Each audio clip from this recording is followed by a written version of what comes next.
अक्सर लोगों को मैंने ये शिकवा शिकायत करते हुए देखा है कि अमूमन वो लोग जो बैंक्स में काम करते हैं वो तो एम्प्लॉय हैं, वो वहाँ पर काम करें, लेकिन आपको पता है कि हमारा बैंकारी निज़ाम मोस्ट ऑफ द टाइम ये सूद पर ही चल रहा है।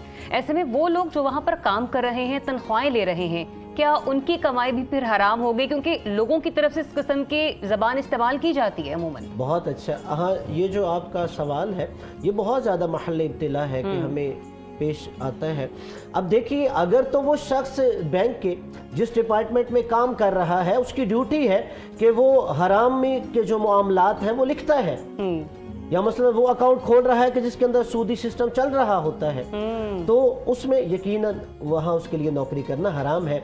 लेकिन एक ऐसा है कि जिसका उस चीज़ से कोई लेना देना नहीं है, मसलन एक शख्स बाहर गार्ड बन के खड़ा है या एक ऑफिस बॉय है, और हमें ये भी पता है कि जो उसे तनख्वाह दी जा रही है वो भी उस सेक्टर से नहीं दी जा रही कि जो सिर्फ सूद से कलेक्शन। ये तो अंदाजा ही नहीं हो सकता ना, ये तो एक बहस है। तो इसमें ये भी जो आपने कहा, इसमें भी जहाँ हम शक होता है तो वहाँ पे इस्लाम ने ये उसूल दिए हैं कि अगर मुझे शक हो कि ये हलाल है या हराम, तो खैर ये फिर जैसे आपने कहा ना, फिर वहाँ पर असल तहारा है, ठीक है, तो वहाँ पर असालतुल हल्लिया है कि यानी जब शक मैं करूँ ये हलाल है या हराम है तो फिर हलाल को मुकद्दम रखा जाता है। अगर ये बात छिड़ गई है तो हम इस पर कर लेते हैं बात के वो तो अपनी सर्विसेज दे रहा है ना, उस सर्विसेज के पैसे ले रहा है। एक कैशियर है मिसाल के तौर पर, तनख्वाह कहाँ से आ रही ये तो अंदाज़ा नहीं है, लेकिन वो सर्विसेज दे रहा है, अपना टाइम के पैसे ले रहा है। क्या कहते हैं इस असल में इसमें एक बुनियादी उसूल समझने की ज़रूरत है, और वो ये है, इस पर तो बहुत दो तबकात रहे हैं ना बैंक की नौकरी के लिए, वाज़े तबकात हैं। लेकिन एक बात है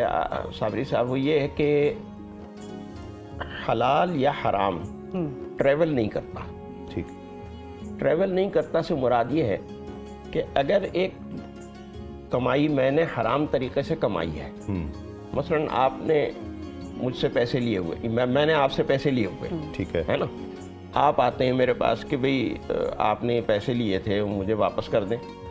मैं किसी नाजायज़ तरीके से किसी से रिश्वत लेके और वो आपको वो कर्जा वापस कर देता हूँ। आपको पता है कि मेरे पास वो पैसे किस जरिए से आए थे, पता होने के बावजूद आपके लिए वो हराम नहीं है। हाँ, वो मेरे लिए हराम है। जी हाँ, वो इसलिए कि ये हुर्मत ट्रैवल नहीं करती। अच्छा, अगर ये उसूल हम अप्लाई करें बैंकर्स के ऊपर कि वो तो एक सर्विसेज खिदमत सरअंजाम दे रहे हैं, और बुनियादी तौर पर जो उनकी खिदमत है वो अकाउंट्स की है, टू मेंटेन द अकाउंट्स। जी हाँ, अब वो मेंटेन द अकाउंट्स जो भी कंपनी या जो भी इदारा उनसे करवा रहा है वो उसकी खिदमत सरअंजाम दे रहे हैं, माइनस प्लस वो कर रहे हैं, और वो उस खिदमत का मुआवजा ले रहे हैं। तो हमारे बुज़ुर्गों में आम तौर पर ये वो था कि कोशिश करें कि कोई और मुलाजमत मिल जाए।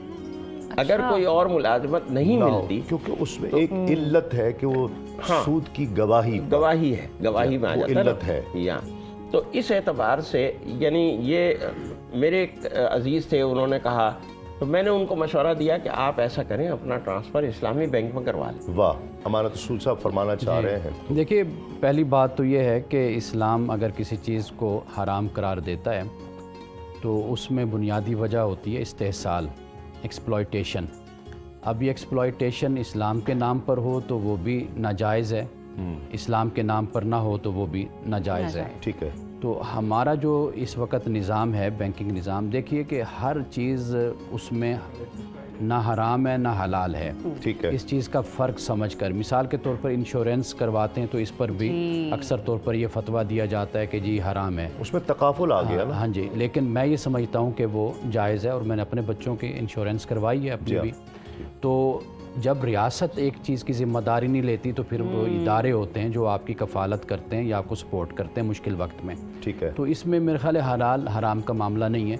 इसी तरह बैंक की अगर कोई नौकरी करता है, जिस तरह डॉक्टर साहब ने कहा कि वो तो अपनी मेहनत और अपनी मजदूरी करके उससे अपनी तनख्वाह लेता है। ठीक है। तो बाकी ये है कि बैंक के भी पूरी निज़ाम को हमें देखना पड़ेगा कि उसमें भी हर चीज़ को, जैसे हम फतवा लगा देते हैं हराम को, तो वो हर चीज़ हराम भी नहीं है। सही, बल्कि मैं इस चीज़ से वाकिफ़ हूँ, हमने तो इस पर सूदी बैंकिंग पर बहुत प्रोग्राम्स मैंने कर रखे हैं।